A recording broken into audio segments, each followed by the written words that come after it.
ॐ भद्रं कर्णेभिः शृणुयाम देवाः भद्रं पश्येमाक्षभीर्यजत्राः स्थिरैरङ्गैस्तष्टुवांसस्तनूभिः व्यशेम देवहितं यधायुः स्वस्ति न इन्द्रो वृद्धश्रवाः स्वस्ति न पूषा विश्ववेदाः स्वस्ति न तार्क्ष्यो अरिष्ठनीमहि स्वस्ति नो बृहस्पतिर्दधातुः ॐ शान्ति शान्ति shantihi. May we hear auspicious words with our ears to clarify what we're hearing. May we see auspicious things with our eyes to see things with clarity. May we live a long and healthy life, offering praise and prayers to that which we are seeking or sought. May we enjoy life allotted to us in service of the true north. May Indra, Pusha, and Tarksha, Brihaspati, who are the all-knowing, the nourishers, the protectors, the teachers, bless us. Om, peace, peace, peace. All right. Welcome again to the session, everybody. As you know, as or have read the comments on the chat, or some of you were part of last week, as we conclude a text, we need some space to internalize it. Texts aren't radical or new. This is not the first or the last text that we are going to crunch that says the same thing. In our journey, just in this class, from the Gita to the Yoga Vasishta to Bhaja Govindam to all of Shankara's words, and right now to Mundaka Upanishad, where we hear the same truth revealed by the great Angiras. We may have 10 more texts like this, 15, 20, 30. There are not dearth of wise sages. We are the custodians and the recipients of a galaxy of wise people who are nudging us towards the direction. However, without inquiry or personal investigation into the matter, this becomes just bites of information. So my question is, so as some of you know, in a Manana kind of class, we're going to try to inquire together. There is no authority here. Even Angiras isn't the authority, because of what use is Angiras an authority if my suffering goes on and my life is as such? So we're going to try to do bottom-up investigation, starting with where am I today? What is real? What's fact for me today? And if I, through a inquiry, arrive at a conclusion approximating what these masters are saying, then I've internalized what they're saying. And their outcome should be my outcome. If I go another direction, that is fine. Investigation is open, right? There is no investigation doesn't start with, he is the murderer. Now let me find evidence to blame him. That's corrupt investigation. Investigation is going into the Gemba. Gemba is the place where the murder happened, and looking at the facts and growing ground up and reaching probably a conclusion. He's the murderer. There could have been an eyewitness who already knew that guy is the murderer. But investigation is evidence pointing there, because then it's the law says that is right, that is proof, that is 100%. Otherwise, you're always, as an investigator, confused. Was he the murderer, or was I just lazy, and am I just following the eyewitness? At some point, the guilt will kick in. At some point, the bhakti towards that eyewitness is weak because I haven't found it out for myself. That is manana. So my question to begin is, when you hear something radical as an absolute fact said by Shankara, said by Angiras, when you hear something that's an insight, that is transformative, that's radical, something said in absolute terms, self-evident for the person saying it, how do we process it? How does it reach us? Does it reach us as an absolute self-evident fact? Does it reach us as something we agree with, but is born out of thought, which means it is conceptual, it's an idea, it is a nice theory? Or does it reach us as in a muddled form, confusion? Why would it reach us as an absolute fact, self-evident fact? Or why does it reach us as a concept, an idea that is nice and I agree with or disagree with? Or why does it reach us as muddling our thought process? How do you process all these sages telling us something as self evident, absolute fact? How do we process it?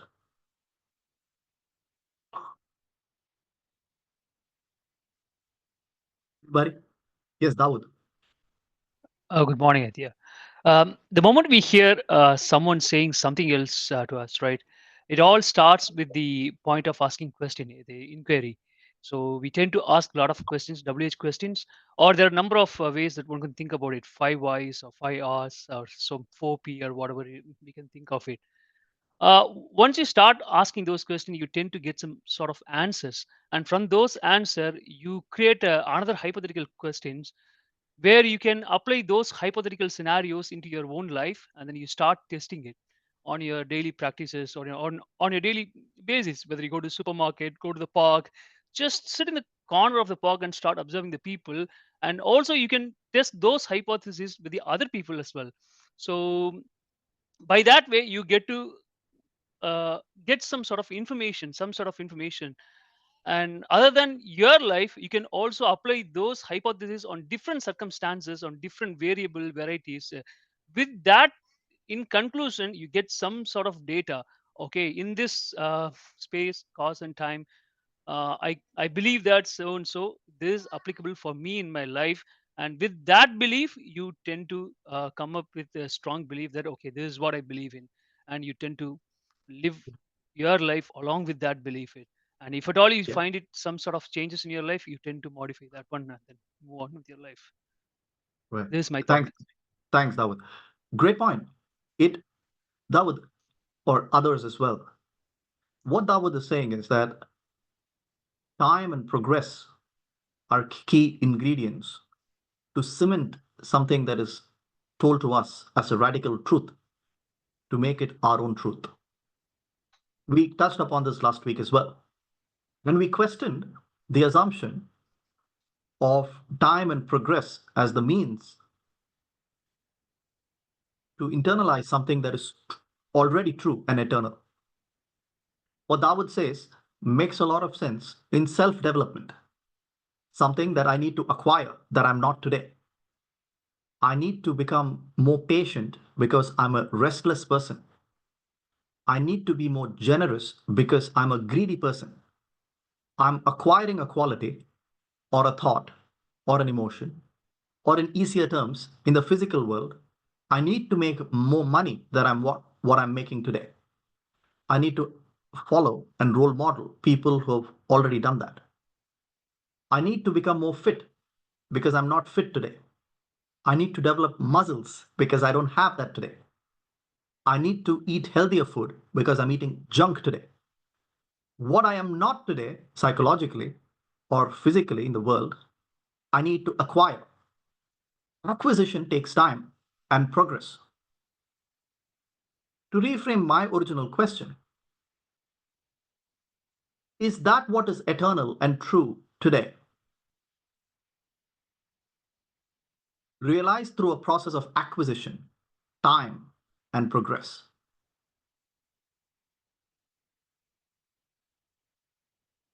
Or there is a totally different way in which the situation needs to be handled through inquiry.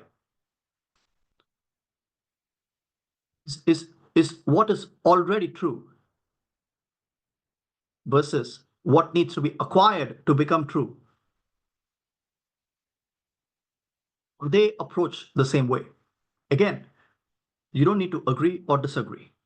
Neither am I saying what I'm asking as a question is for an intended, preordained conclusion that I'm going to draw.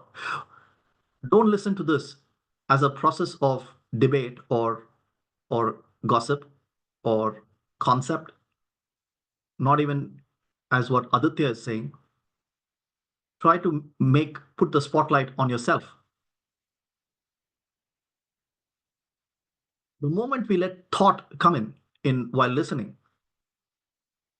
we are already listening to it contaminated by our past, isn't it? When you hear somebody say in Yoga Vasishta or Mundaka Upanishad, something that is an absolute fact. We let thought come in and we are agreeing or disagreeing, or we are comparing it to something else that we've listened to before, or we're trying to see the utility for me tomorrow morning, or we're trying to judge that knowledge of whether is it going to help me for the purpose for which I joined this class. I'm unhappy, I'm suffering, I have a void, I had a breakup, I lost a business, I've joined this class for an intent, a motive, something I want to get out of it. So is what Angir is saying, solving that problem. So think of the amount of thought that has already contaminated our listening skills. Is it even possible to listen without the contamination of our own thought? If thought leads our listening skills, then we are expecting the truth to be born out of thought. Can truth at all be born out of thought? Or the truth can be born when there is no thought? Can pristine listening without the interference of thought, judgment, contamination, can lead to an instant self evident realization of the fact being communicated?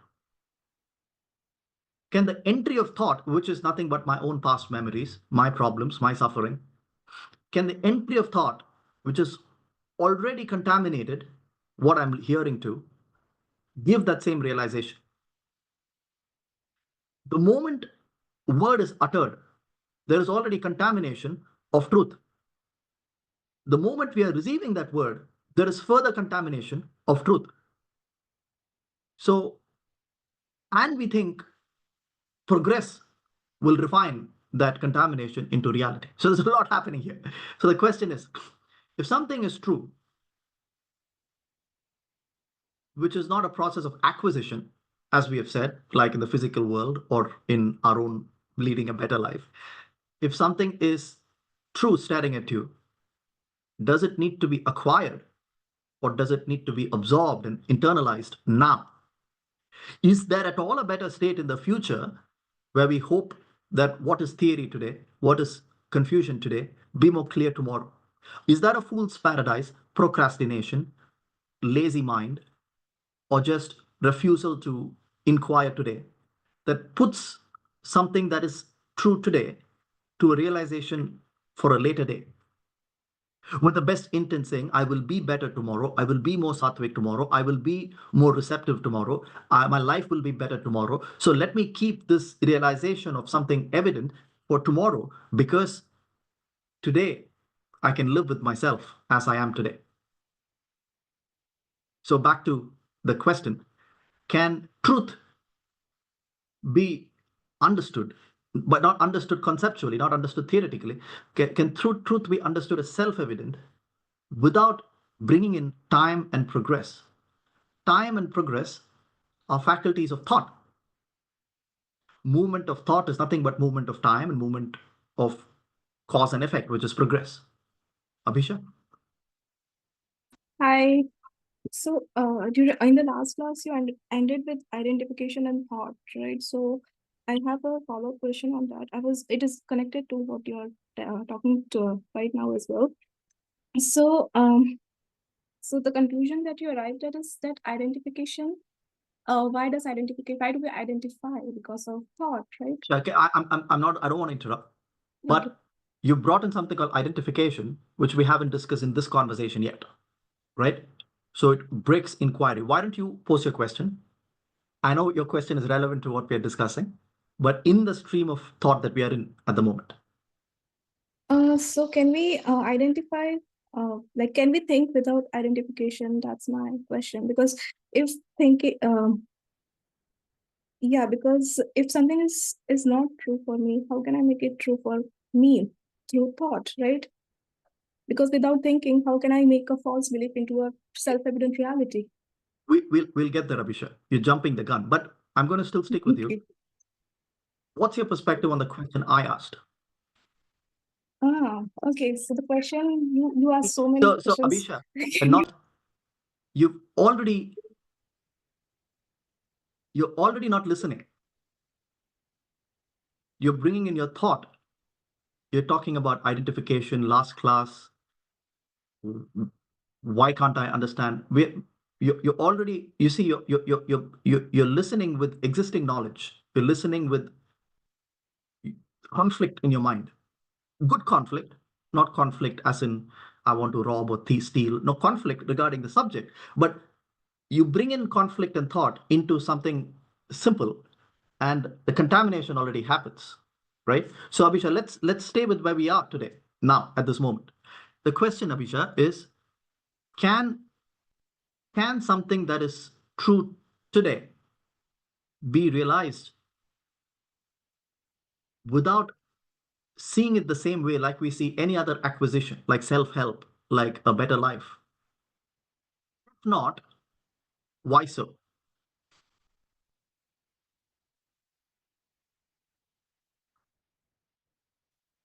Which I So want can to I hear from you attempt? first, and then we'll go to others. Abhisha?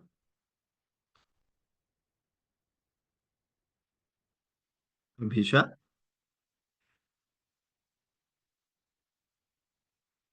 That's the mean. All right, Abhisha, I want you to come back when you can. All right. So let's go to who else? Navneeta and then Varsha. Navneeta. Yeah, I'm just trying, but I don't know whether it is right or not. So, first of all, your question is can someone, something which is truth and self evident to someone else, which the sages have told, can it be realized now? Is that your question, right? And followed up by what you said, when you are bringing in a thought itself, we are contaminating, right? So, combining these two, what comes to my mind is silence, right? If silencing the mind, if we silence the mind and the intellect, I think what would remain is the truth. That is my first point. And the second one, if it cannot be realized now, right, then what stops us? So that leads to, again, the simple answer that our baggage of thoughts and trying to understand the truth with the lens with which we understand all the other material and the worldly things. So this is what came to my mind. What is silence, Navneeta?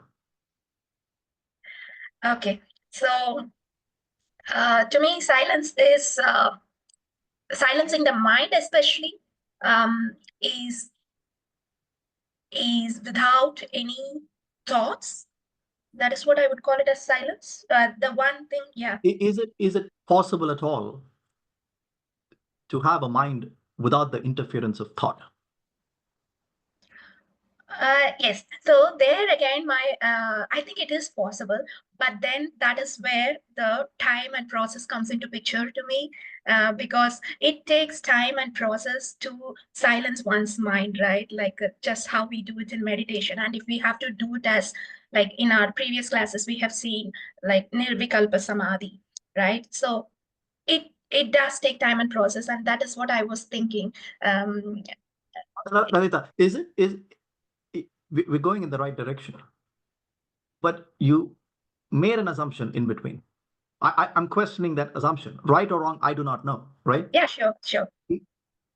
The assumption seems to be that it's obvious that in order to silence the mind, in your words, it requires time, practice, approach, method, dedication, effort, fortitude, and all of that. Is there a possibility to question the nature of thought itself and understand what thought really is? And what is my relationship with thought? And Yeah. dissolve this entire the lila, the play of thought in its entirety by inquiring into what is thought itself today. Because I don't know what is thought, I don't know what is me, I don't know why thought happens, and I'm trying to refine something over time to silence something I don't know the nature of.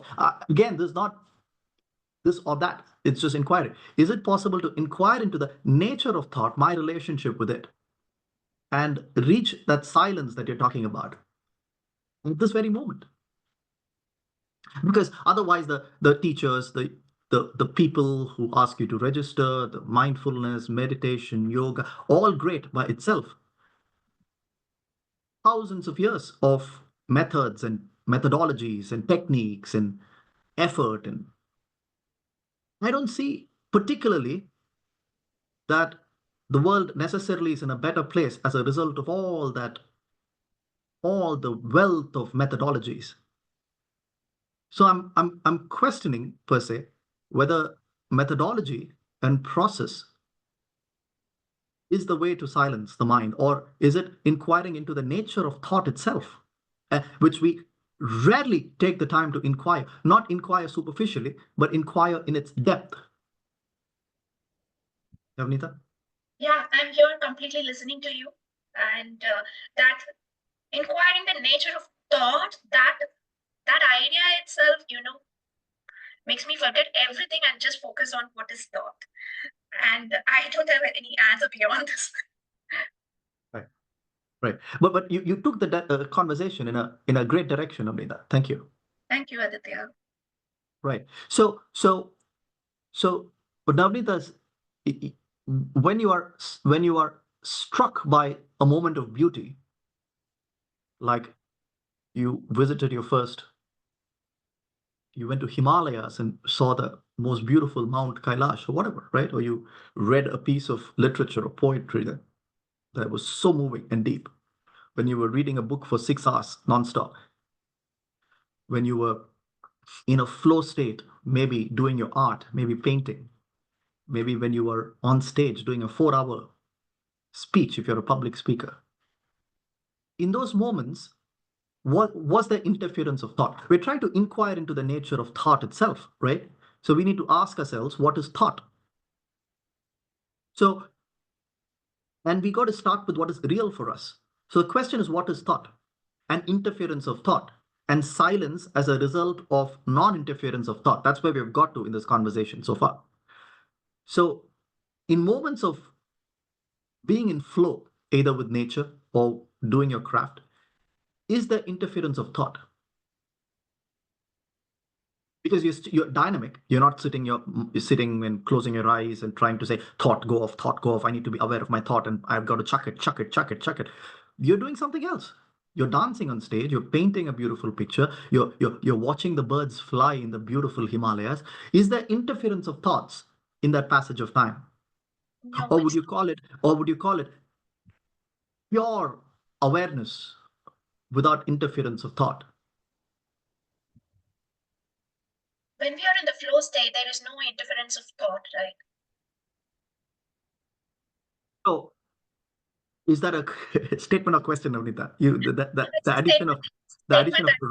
right at the end. Yeah. Sorry, go ahead. Yeah, that's a statement I would like to make, because when we are in a flow state, there is no interference of thought. Navneeta, you're saying, and then I'll come to Jesse and Devi. Navneeta, you're saying, can there be action born without thought?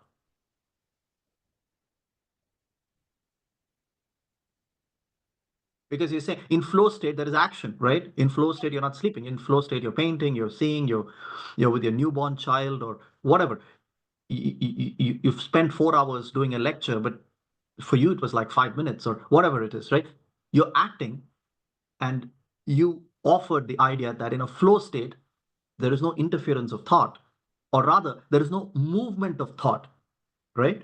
As in now, at the moment now, I may be listening, then I may on my phone, then I'm thinking of lunch, then I'm doing this, then or dinner, and then I'm getting bored. Some parts are interesting, some parts are boring. I'm listening to questions. There is constant movement of thought, which is the interference pattern, which takes away the ability to listen and absorb and internalize and inquire. It just comes out as information in our heads. We partially understand and store for later, hoping acquisition over time will help us get there. But how can acquisition get us there if we are constantly, we are but our movement of thought? Now, Navneeta offered that in flow state, there is action without movement of thought. So Navneeta, so can action be born at all without thought? Oh, with my whatever existing knowledge I have, I think thought leads to action. So now it is like contradictory there. I mean, of course, flow state, there is no interference of thoughts. That is something I think I'm sure of. But can there be action without a thought?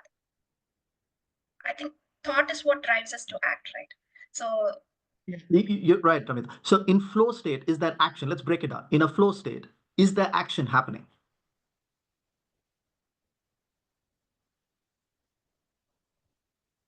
okay, I'm just thinking.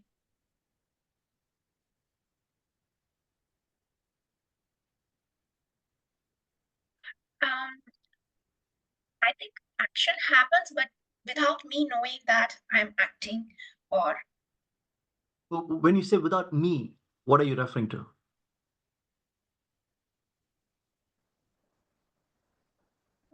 because I'm just on the flow, right? I'm not thinking, am I doing it correctly, or I'm just focusing on what needs to happen, right? So that's what I'm telling. I don't know whether if we can say that action. To me, I think action is happening. Yeah. And that seems evident, right? Because in your flow state, the painting is still being completed, or the Yeah. speech is still being delivered, or you're totally absorbed with your beautiful baby, but time you see it's 4 o'clock, then it's 8 o'clock. So action is happening, right? So action happens without the interference of thought. That's where we've reached so far, right, Navnita? Yes. In the flow state. But then you snap out of the flow state, right? Flow state is impermanent. So it's pockets of action without interference of thought. And often when there is no movement of thought, we find magically there is no movement of time. There is no movement in progress. And often in flow state, we realize, oh, this painter has been stuck in his room for 6 hours painting. For him, he's forgotten food and he's forgotten other things. There is no movement in time from his subjective experience. There is no progress that he's making.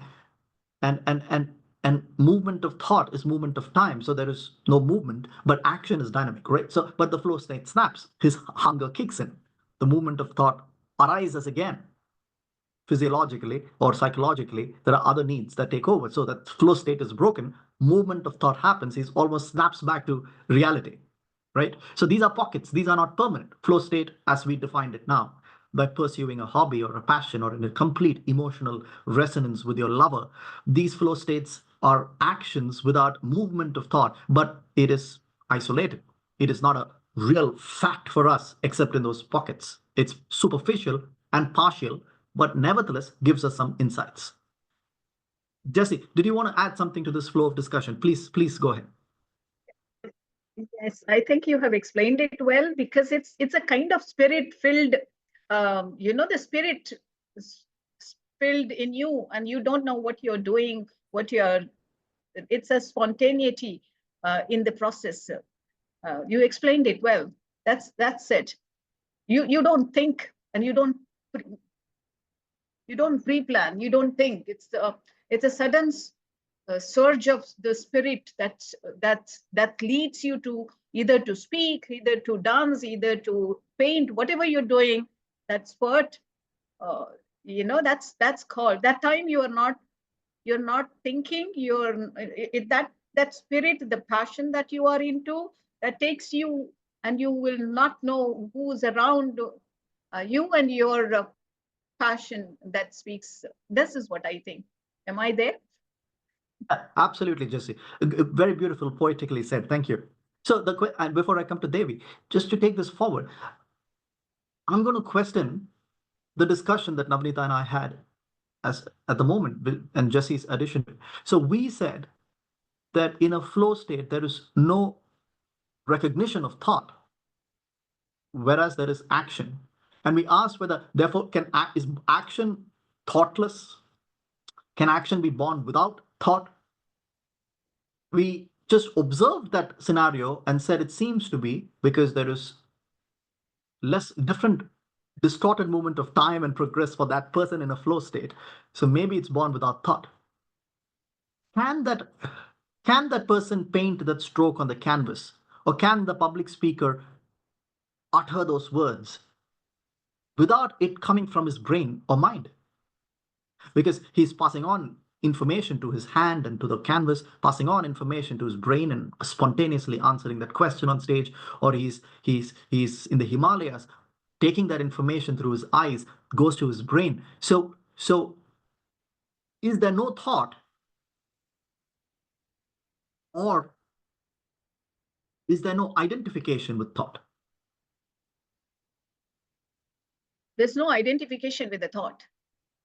It's particularly this when the sages speak, when the sages or the learned people or enlightened people, I think it's the spirit speaks through them. There's a purpose behind it. So Jesse, you're guiding us to saying that in that flow stage, or in that stage of complete surrender or sharanagati or bhakti, in your example of sages and gurus and all that, or in a state of complete resonance with the activity that you're performing. So there is thought, because otherwise every action is born out of thought, as Navneeta said. Without thought, how can you stand on stage and speak? Without thought, how can you paint that picture? Without thought, how can you know that you're seeing the beautiful Mount Everest? So there is thought, but there seems to be less interference, movement of thought. And that seems to sense from the feeling that I'm not actively thinking. I'm not actively thinking. I'm not being distracted by thought. And I'm not actively thinking because I'm not being identified with the thought. It's thought working with my hands and the canvas. I don't seem to be owning the thought. I don't seem to be sensing the movement of thought at that time. That's where we've landed so far, right? Through inquiry. Again, when you're hearing this discussion that Abhisha or Navneeta or Jesse and I've just had, and you're listening, are you hearing it from the point of view of agreeing and disagreeing? Are you hearing it as a point of utility? Or where is he heading towards? Oh, where are we going to get at? How is it connected to Mundaka Upanishad? Can I just continue hearing this, doing something else? Interference of thoughts diminishes what we are listening to. Or can you hear it in a totally different way? It is not so much about Aditya or Navneeta or Jesse. It is a conversation that you are having with yourself, just through the words of Aditya, the speaker, the Jesse, Navneeta. But it is self-inquiry, even as you're listening, real time. Right? So let's go to Devi. Devi, thanks for being patient. Go ahead. Yeah, Aditya, I mean, first, I had a question earlier, but maybe continuing with what you just stated, can I say that the action is born out of a thought, but it's only due to a change in thought when, as long as you are in that same thought, you continue to remain in the flow state. But when there is a change in thought, that action gets, I mean, there's a distraction. Beautiful. So Devi is offering her perspective that there is a different, you recognize change in thought. So the moment there is movement or disruption in thought with a new thought or a different thought or a comparative thought, how is what we are saying connected to Mundaka? That's disrupting our flow. So you recognize that change that distracts us from listening. So you observe a change in thought. When you're in flow state and a new thought comes in, how do you recognize this movement? Because you're identifying with this new thought coming in, right? So Devi has got us there. Varsha. Hi, Varsha. How are you doing? Go ahead. Hi, very good. So I just have a question. Let's say action without thought. So body, there are a lot of functions, let's say breathing, digestion, heartbeat, some reflexes. They just happen, right? Without us realizing that some instruction is being given. So you don't think to like, there's no instruction. So there's a deeper intelligence in the body. So thought seems to be on this superficial level. Let's on the surface. So there is a deeper knowing, and there is a silent intelligence. I don't know what you call it. I have not, of course, experienced it, but there must be some intelligence which would be directing such actions, which seems thoughtless, which is thoughtless actually. Thanks, Varsha. So Varsha, if we may inquire on that point together, you said there could be a silent intelligence that you haven't experienced. Could it be that you're expecting that silent intelligence to be born out of thought?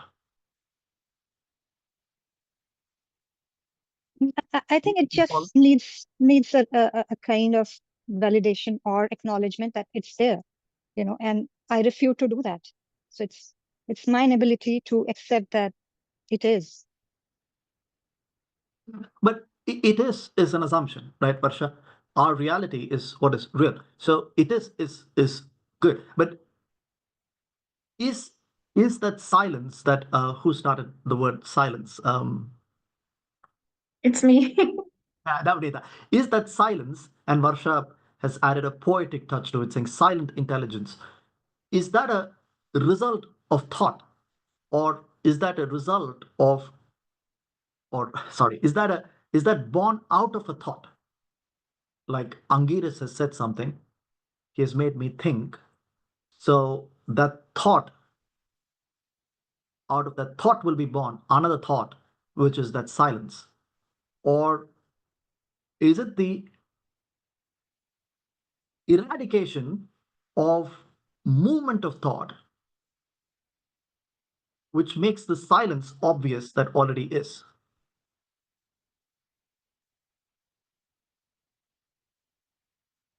Yeah. So need to think deeper. But so what do you call consciousness then? It's not a thought. It's the truth, right? So Oh, consciousness is all that you is are. the source. Yeah, is the Well, source. well, no, what is consciousness, Varsha? In simple It's words, in your awareness. when you say yeah, uh, yeah. So pure we complicate things in Vedanta, isn't it? We say there's something called pure consciousness, and there's something called conditioned consciousness, right? So consciousness means we got to be clear which one we are referring to. Is there something at all called pure consciousness versus conditioned consciousness? Because at the moment, if I have to be completely honest to myself, I ask my question, who am I? What is I feel conscious? What is consciousness? I am referring to that which is conditioning me to be aware that I'm conscious, which is my thoughts, my memories, the continuity of life that I am in. I was there yesterday, I'm here today, I'll be there tomorrow. I was born here, I was raised here, this is my wife, these are my children, this is my family. Uh, I can sense the world, my sensory organs, my perceptions, my heritage, my culture, my parents, my religion. All of this is me. Not each of them separately, but this concoction of all of this is me, my personality. My personality or thought is just my past. Karma is just my past. So what am I? So, What so, I am today is just my past. So so without thought, so without thought, there is just this moment. There's no time. So there's this timeless, vast thing. Like if there is no past, there is no future. But that's what there we're is something right now. that's what we are inquiring, Varsha. Is there? Because what is evident to me is that I am, you are, Yeah. your past accrued into the current form. Your memories, your childhood, your experience, whether you were born in a communist country or a socialist country or a capitalistic country, whether you were born in India, higher caste, lower caste, this Christian, Muslim, Hindu, whether you were which school you went to, who are your friends, what society that you're in, do you have money, do you not have money, do you are a member of Karnavati Club in Ahmedabad, are you not member of Karnavati Club in Ahmedabad? So I am my entire inadequacies, my conflict within myself, and my conflict to the world, therefore, is all a result of accumulated knowledge and perceptions through these factors, right? That's a fact for me.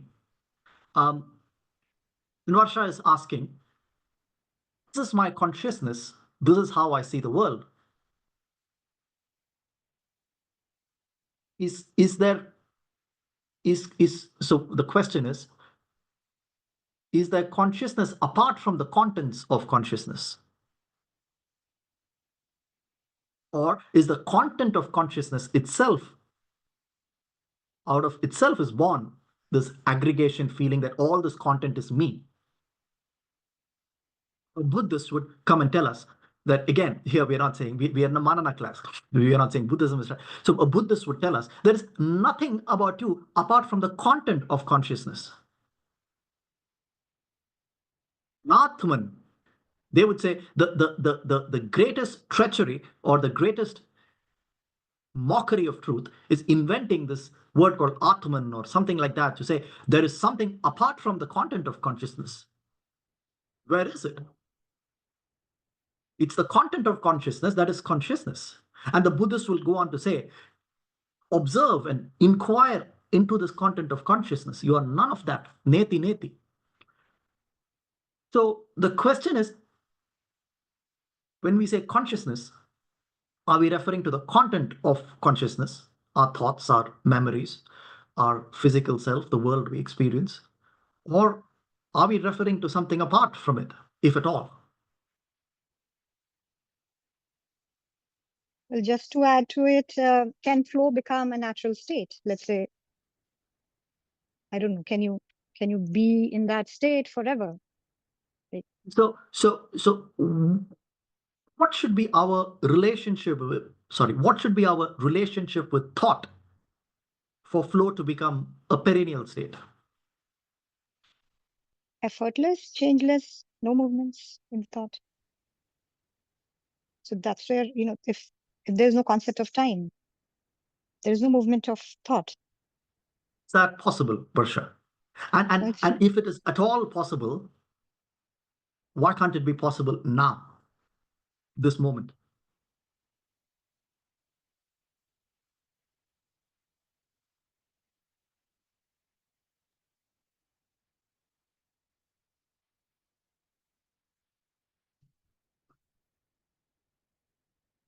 Sorry, are you responding, Varsha? I can't hear you. Yeah, so I'm still Okay. thinking I've gone into that silent zone. But here You've jumped into the deep end of the pool. I Yeah, know. go ahead. Yeah. So it's again, you're talking of something like shifting that doership again, like, because someone is doing, right? In that flow state, someone is doing. Yeah. So if that dissolves, that ego never returns, then yeah, that's possible. But is that practical? I don't know. What should be our relationship with thought for that to happen? Observer, like maybe. Observing a thought, a movement in thought happen in you, your mind's able to recognize an interference of thought, and and and soon that thought is going to lead to a particular emotion because the thought is referencing itself against your memory. So the thought gives rise to sadness or happiness or ecstasy or depression or likes and dislikes, because every thought is married to our past imprints of that thought. What else are we? And we've given names and forms to these emotions. So we're able to communicate. I am sad. I don't know what that means. If I remove the label of the word sad, does sadness exist without the label, which is another full class of inquiry? Okay. Is there something called sadness without the name that we've associated with sad? Again, let's not go into that. But the moment thought arises, there's a movement in thought, there's an associated emotion with that, an action with that, and that distracts us. So the question is, what is our nature of relationship with thought in order to be in the state of that observer that Varsha so beautifully pointed out? See, no mind, no thought is something which clearly comes out. If there is no mind behind the thought, there's no thought at all. So it needs some projection, right? If there is no mind. So mindlessness is something which is Varsha is special condition. creating a new billion-dollar industry. Mindfulness is a billion-dollar industry. Varsha is starting mindlessness. Yeah, I like that. Varsha, let's be business partners there. Yeah, I like that. You mindfulness, no, mindlessness. So yeah, So, the question is, what is stopping it right now? Like, so there is yeah, resistance of, that. yeah. If a concept, when we say, I am an observer of the content of, and the thoughts are part of the content of observation, and I'm the observer. If that is true, what is the relationship between the observer and the observed? Is the observed part of my core identification, or is just the observer my core identification? And if that which is observed is matter that moves, appears, and disappears, why do I draw great suffering that is born out of thought and great happiness that is born out of thought? All of this just a concept for me, an idea, an intellectual stimulation? So it's real through my own personal insight, self evident inquiry. If I tell myself it is real, then why do I suffer?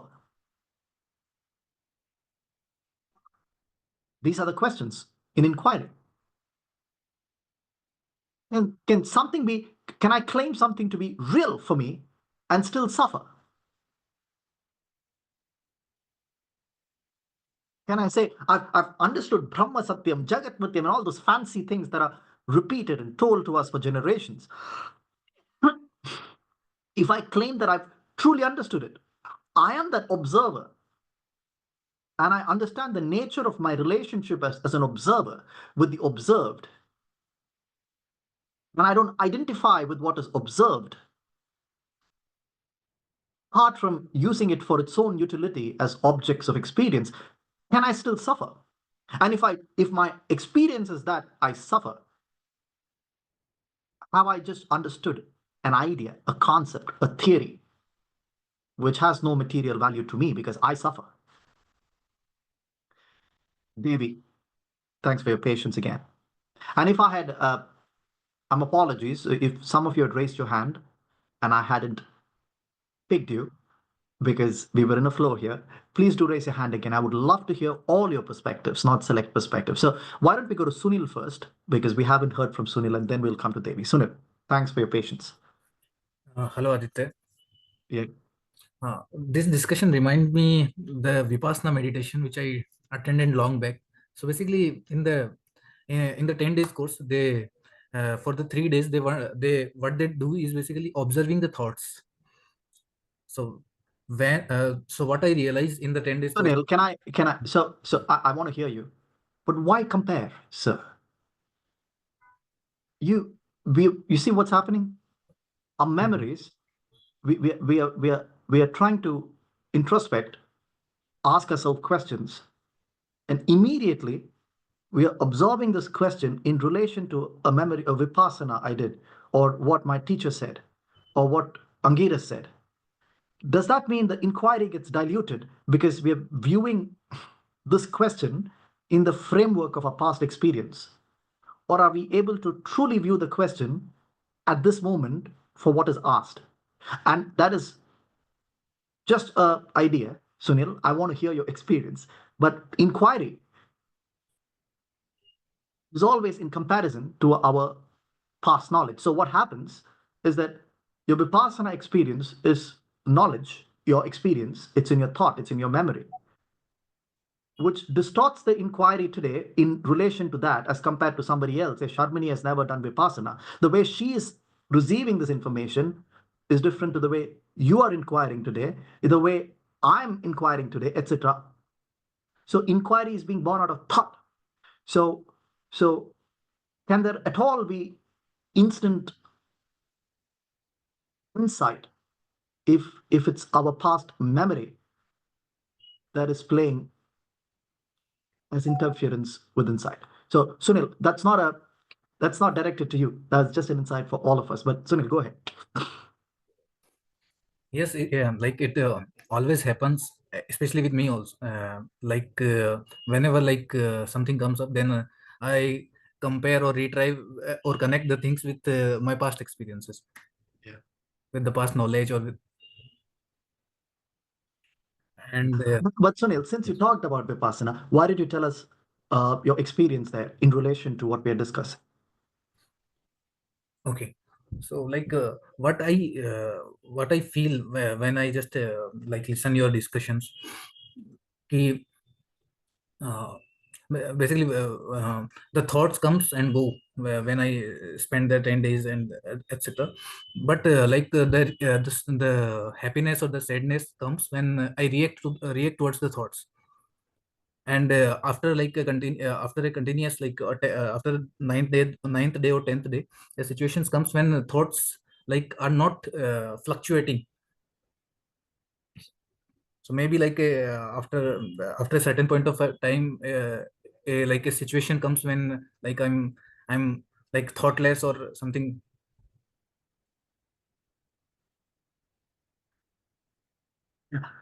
Sorry, Sunil, did you finish or have I stopped hearing you? Yes, I finished. Okay, all right. Yeah, you still had that audio box around you, so I thought you were okay. Sunil, great point. Here, your experience of achieving that outcome still constructed as methodology, a practice which involves time and progress, which you felt at the sixth day of the Vipassana, which one would say often gets dropped coming back home from the Vipassana. May not be for you, Sunil, I'm generally saying, right? So it's an experience that came through methodology, a routine in Vipassana. Have we stopped suffering as a result of that after Vipassana? Have thoughts ceased to be the same way it was prior to Vipassana, post Vipassana? And is progress and time that we gave to learn all that in Vipassana, was that just knowledge and a forced experience at that point in time? Or have we truly understood the nature of thought itself? That once you so clearly understand what is thought and my relationship with thought, can thought at all come back and make us suffer after that? That's what we're inquiring here. Practices, methodologies, guidelines, which is anchored on progress over time, take us to certain flow state experiences. And Sunil had an example of another kind of flow state on the sixth day of Vipassana. He experienced that flow state on that sixth day between 6 and 10 p.m. Sunil lost the concept of time. He was totally thoughtless, like, like an exhibition of just flow. But Sunil suffers today. And that brings us to our original question. Can true progress at all come from time and effort, or is that just a lazy procrastination in concepts and ideas, but not instant truth? Navnita? Hi, Aditya. This is something I observed during our discussion, right? You were asking Sunil, like, why do we need to bring in the past memories or past experiences while listening, right? So that brought me the point, like, listening to something without pre-existing filters, memories in itself is being in a flow state. That's what occurred. Yeah, that's. Go ahead, please. Sometimes it makes me wonder, Navnita, whether we we we bring in our evolutionary logic. We are a product of biology. We talked about that a bit last week. Into our psychological realm, and we muddle this whole thing up. What I mean is, when you're in a jungle as an early caveman, if you hear some noise in the bushes behind you, is it useful to have listen to the noise instantly with your past memory that it could be a lion lurking behind the bush? It's very helpful physically, because without that memory of your comrade or friend having been eaten alive by a lion, and therefore you know it's danger. The moment you hear a noise in the bush behind you, maybe 10,000 years ago, today we don't have lions in our houses, you don't even analyze that situation. You don't dissect and logically put an Excel sheet. There is instantaneous evolutionary mechanism of self-preservation that makes you take action. That is also an example of action without analysis, where every fiber in your body, every cell in your body senses that danger and doesn't analyze, doesn't dissect, doesn't interpret, doesn't investigate. There is immediate action without, so to speak, thought analysis. I sometimes feel that we apply the terrestrial guidelines of evolution and progress. A young boy cannot be an old man at the same time. It requires progress. So we assume a bad man cannot be a good man at the same time. It requires progress. But I question that. In the psychological realm, is the concept of time and progress a mirage? Is it illusory? Is it something that we tell ourselves because it makes sense? Because we know that evolutionarily or biologically or physically, it requires progress. Your house is dirty. Your clean house cannot exist at the same time as dirty house. It is something that is acquired through effort. But psychologically, we are not in the material realm. Of what evidence it is that the same concept of progress and time is applied psychologically. And by psychologically, I need to be careful. It takes progress and effort to change from one psychological conditioning to another psychological conditioning. We touched upon this last week. Because again, there is a matter of acquisition. Sharmini is certain psychological condition. That's her personality. Sharmini wants to tweak her personality, change it for the better, refine her personality, acquire certain values. That is acquisition, as Sharmini doesn't experience that as her personality today. So with the right practice, with the right friends, with the right inquiry, she achieves progress over time. And that is completely factual. The question we are discussing, however, though today, is can what the masters say as eternally true, not something you acquire, which is absolute peace of mind, non-conditional to thought itself, which is alleviation of all suffering, non-conditional to your personality. Is that also a sequence of events over time, or does that require investigation into what the hell is happening? What are these things? What is thought? From where does this thought come from? Why does it affect me so personally, so deeply? Why do I suffer as a result of thought?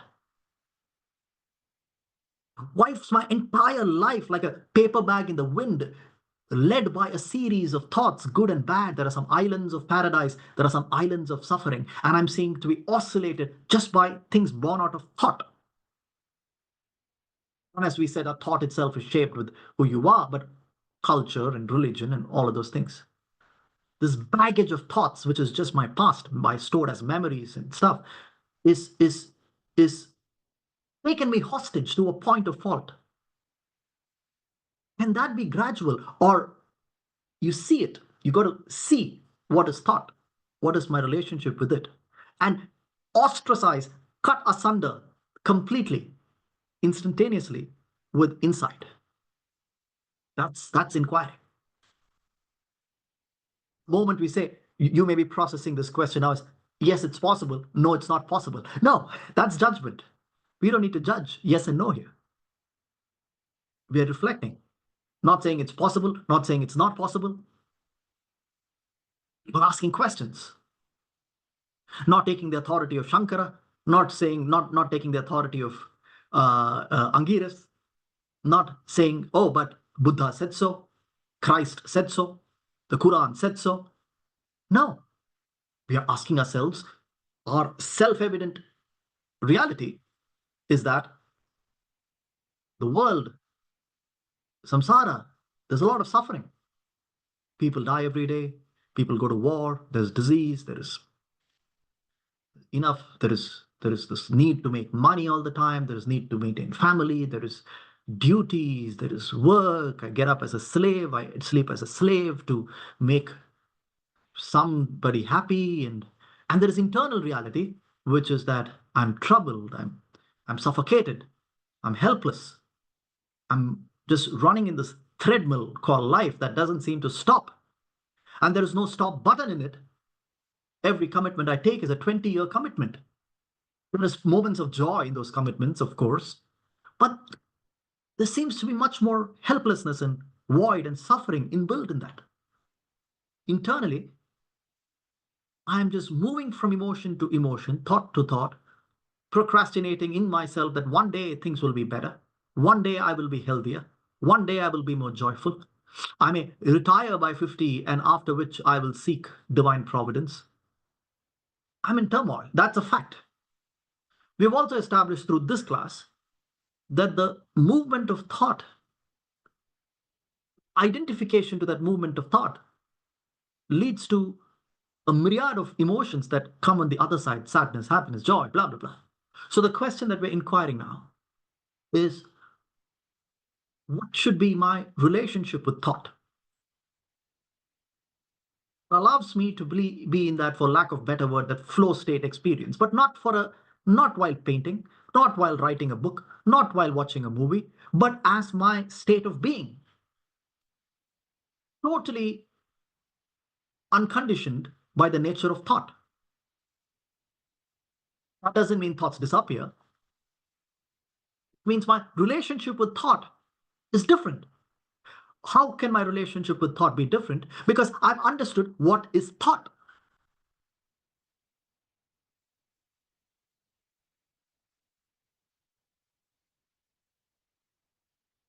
Any reflections, anybody? Yes, Devi, go ahead. Hi, Aditya. Can I ask a question? So I was wondering if we just focus on the now and ask ourselves when we're completely thoughtless, and ask ourselves when is the next thought, and capture it immediately when the next thought appears. Obviously, there wouldn't be a thought appearing. So we stop suffering in that case. It might not be practical to prolong that experience, but at least for a certain period of time, we might be able to do it. Yeah, by observing oneself. Is that what you're saying, Devi? By being No. Okay, go ahead. No, what I meant is, if we are thoughtless and we just wait to catch hold of the next thought that appears in our mind, there wouldn't be any thought appearing. So if we're able to concentrate and figure out the arousal of thought, is that what you're saying, Devi? Yes, yes. So we just focus on that present moment, and we just wait for the next thought to appear. Okay. So there wouldn't be any, if we are in that process, it's unlikely for a thought to appear. But isn't that also a thought, that I need to catch hold of that thought? So there is no thoughtlessness, right? Exactly. Yeah. Good point. We could have concluded with Devi's point as true, but Varsha threw a spanner in it. Now we are back to square one. Why would you do that to the class, Varsha? Just joking. Yeah. So it leads us to the question: why is there? So what Devi said and what Varsha said are important points. Devi is talking about process, not in a bad way. Process, meaning I'm waiting for my next thought. I catch it. Catch and release, right? That's a big word in the US now. Catch and release. It requires attention. But I do find that in a flow state, as we described it, there is no center of attention. I'm not waiting to catch hold of my next thought while in flow state. In fact, there seems to be no center from which I'm attending. The center that I say, I, my thought, my emotion, my suffering. When I'm concentrating, I'm strengthening that center from which I'm observing. When I'm just attending,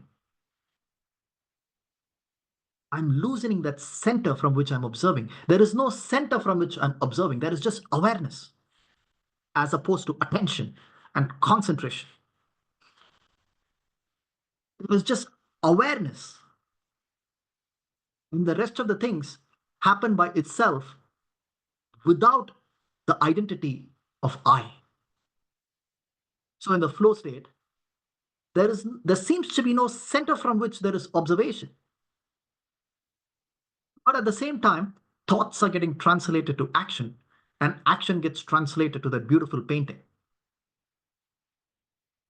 What seems to be missing in that flow state is that identification of this entire process as I.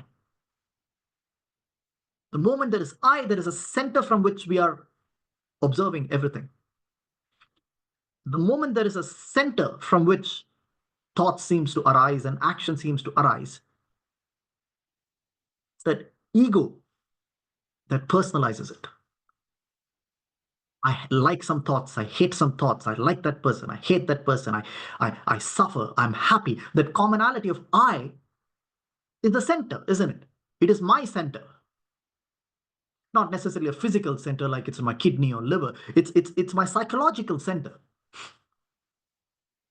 This is what we call the ego. It's a loose word to say. The aggregation of everything, all my content of consciousness stems from the center called I. But we just observe in a flow state, thoughts translate to action, action translates to creation, without a center from which you're in attention to. You're in awareness that doesn't seem to have a center. Right? So let's ask ourselves this. Why is there identification to thought, sir?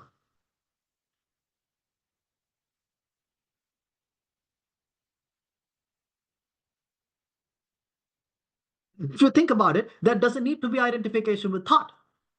If it is obvious, self-evident, a fact now, you're done. You're free. How can you suffer? If you're hearing this in relation to your past memory, past concepts, what your Guruji told you, what the church tells you, what that book told you, you're caught in a knowledge loop. You're just accumulating more knowledge and getting more confused. And tomorrow you're listening to somebody else with the baggage of today's knowledge in this class. But if you're listening intently and you're able to ask yourself, why am I identifying with thought? Not listening as in listening to an authority. That's why in today's class, we are not taking any authority. If I say Krishna says this, you're afraid to not take Krishna's authority, right? You can't say Krishna is wrong. So we're not taking any authority today. So there's no guilt of disagreement today. But if you're listening without your own I is nothing but your past knowledge, past memory, past experience, why can't this be instantaneous? Again, why do we identify with thought?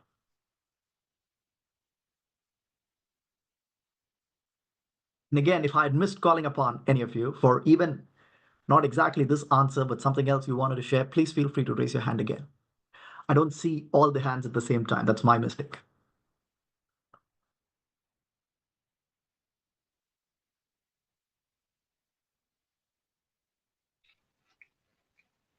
Oh, you're right, Tanya. There is a lot of stuff happening on chat, which I'm oblivious to. Oh, I didn't know there was a separate conversation happening here.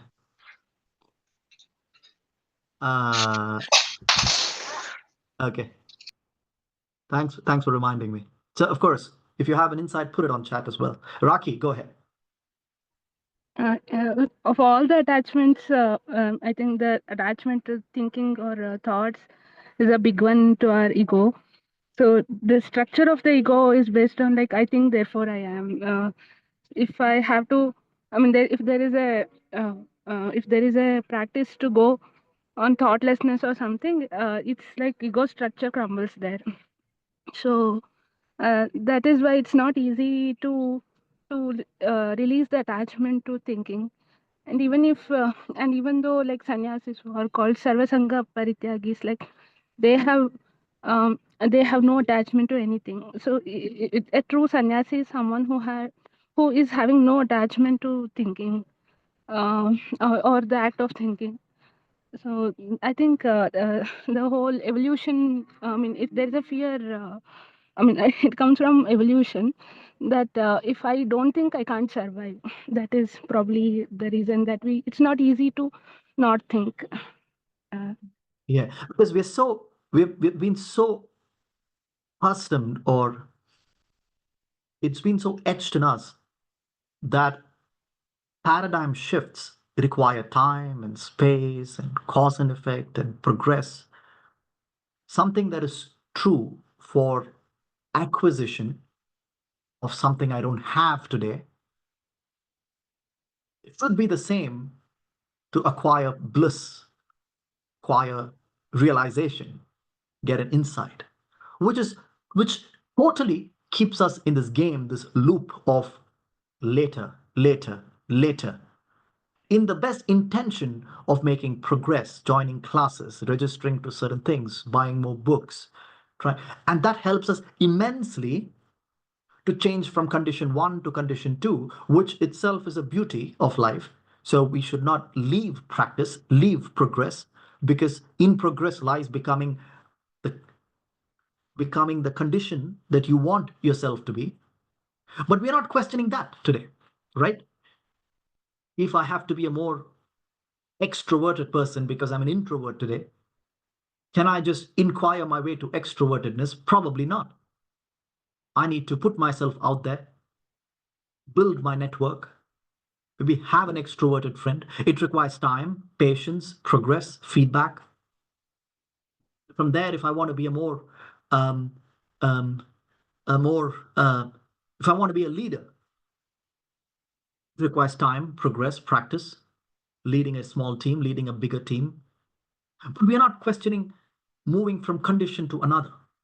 Every condition is the same in terms from the point of where we are coming from in this topic.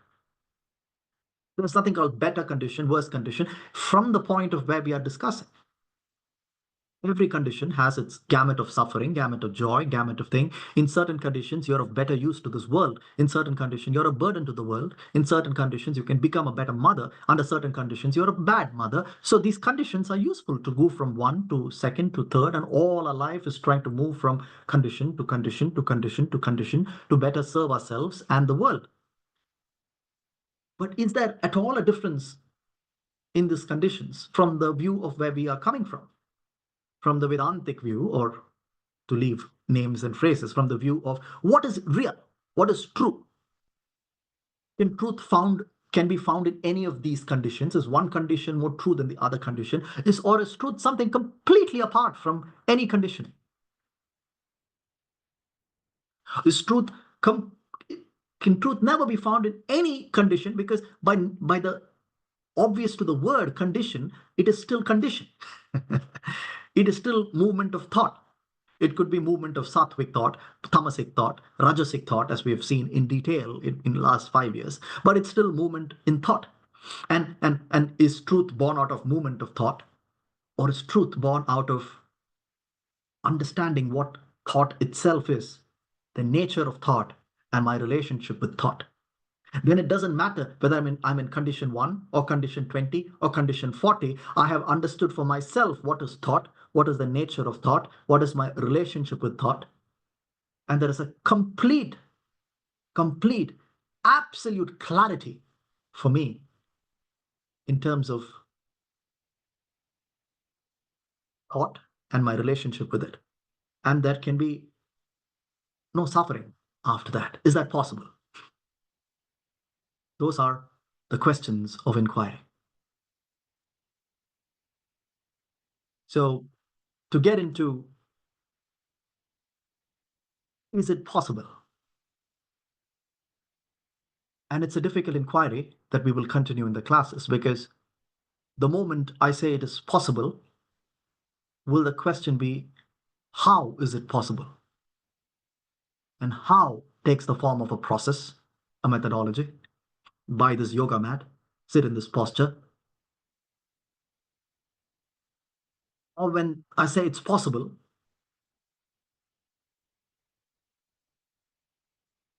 how it's possible is probably not the right question.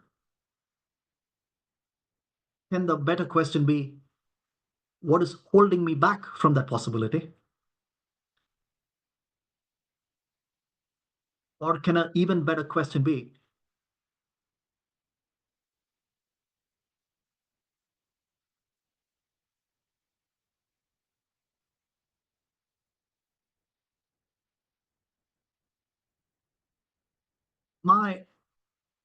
am I being stimulated by this conversation? Is it still an idea for me? Or it makes complete sense? We will continue to inquire into these topics as we move on. And the manana, the inquiry that we're doing, is of very different nature to Shravana. So some of you may have a mind that lends itself more to inquiry. Some of you may have minds that lends itself more to Shravana, which is taking a script, listening to a master, the poetry of the Gita, the bhakti of authority, which is Krishna or Angiras. And I'm sure you don't get perturbed by these things. Shravana is helpful because it allows us to put the spotlight on the teacher and the text. Manana needles us because we're putting the spotlight on no teacher, no text, but ourselves. So if leads to greater clarity because your personality allows for it, that's great. If it leads to discomfort because your personality doesn't naturally allow to be questioned in this manner, that is okay too. Stay with it.